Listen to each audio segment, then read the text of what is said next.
Góðan dag, þú ert að horfa á MK Media TV, ég heiti Gunnlaugur og ég hér meðan Gumma úr sálinni eða Guðmund Jónsson lagasmið.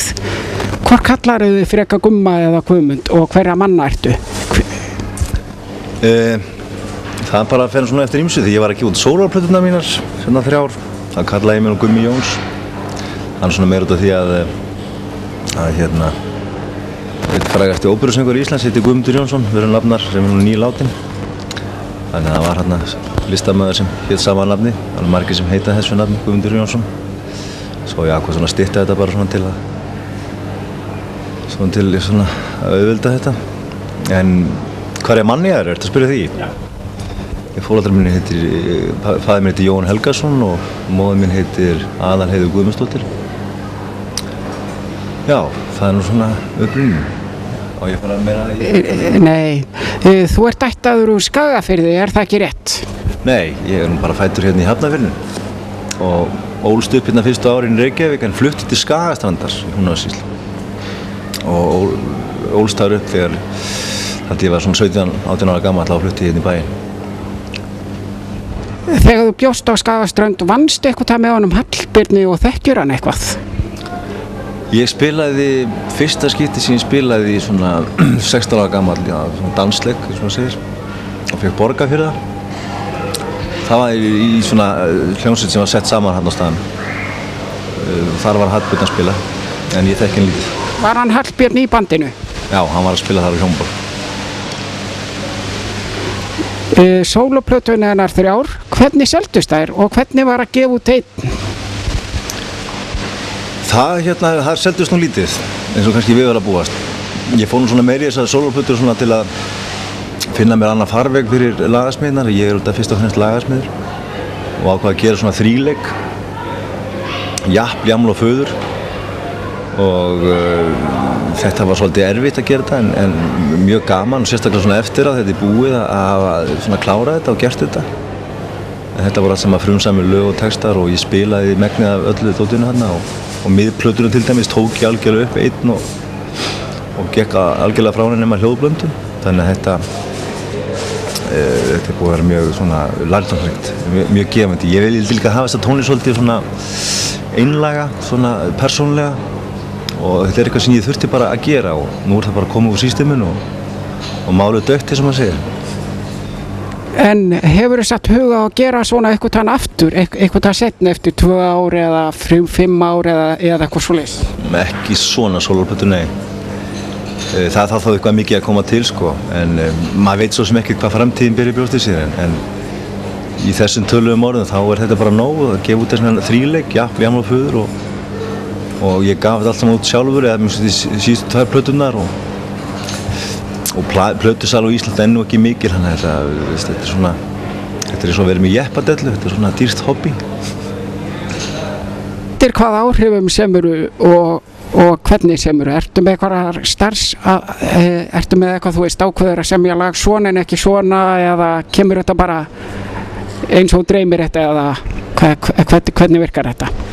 Já, svona í seinni tíð hef ég nú gert að ég tekið frá bara nokkra vikur á ári, yfirleitt í byrjun ársins.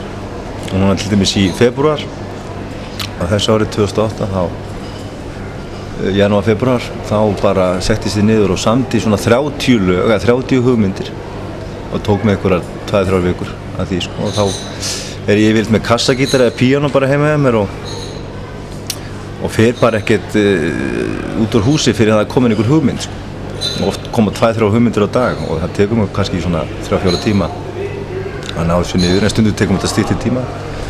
Þá er ég bara svona að fitla við gítarinn svona og raula með og svo kemur eitthvað sem ég svona finna eitthvað spennandi og það er nú kannski þessi neisti, þessi blossi sem verður að lagi og þá fer ég og syng það, svona vinna þess í því og syng það svo bara inn á seguband og síðan bara er það búið. Svo þegar ég er búinn að skella kannski 20-30 hugmyndir, þá fer ég svona í gegnum það og svona sigta út það sem er í lagi, sko, hvort það er eitthvað varið í og þannig að ég er búinn að gleyma öllu hvað ég var að semja þetta upprunnilega, sko.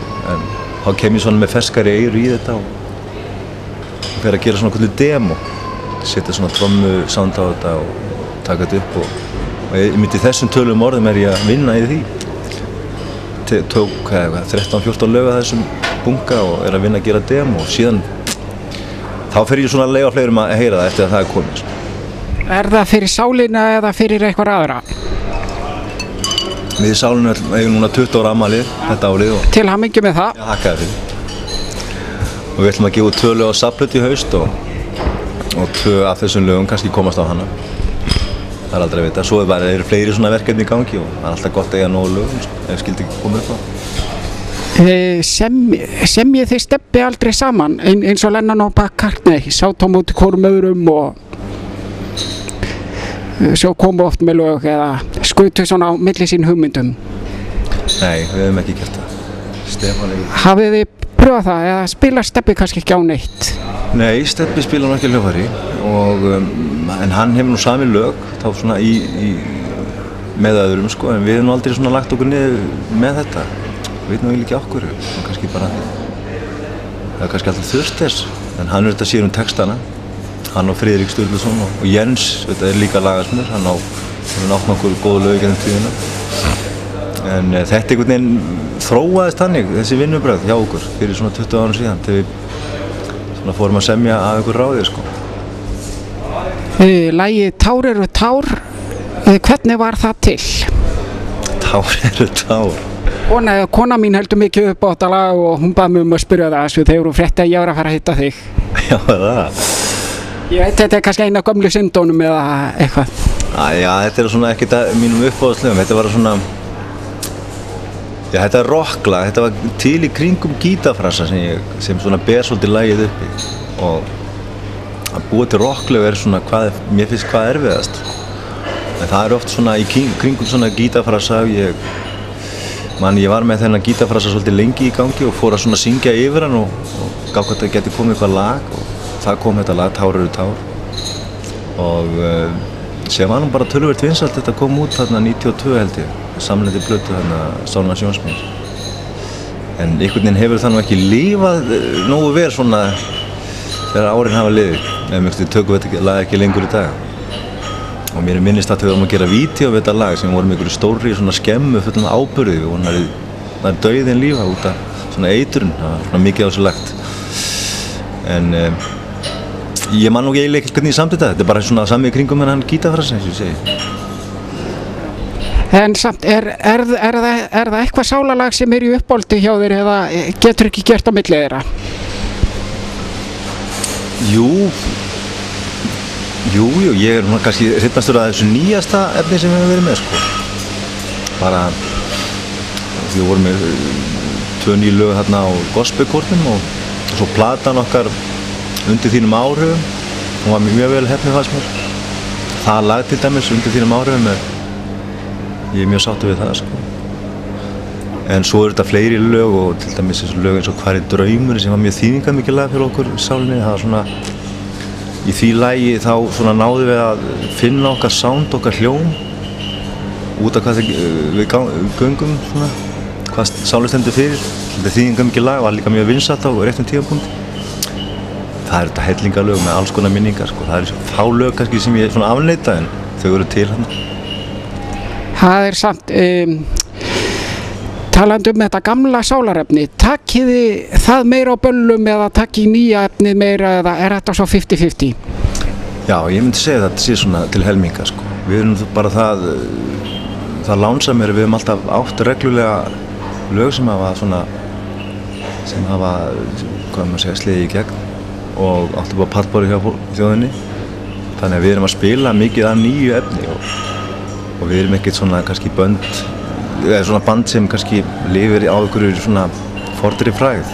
En ég myndi ekki segja það, því við viljum alltaf verið að gefa út reglulega músík.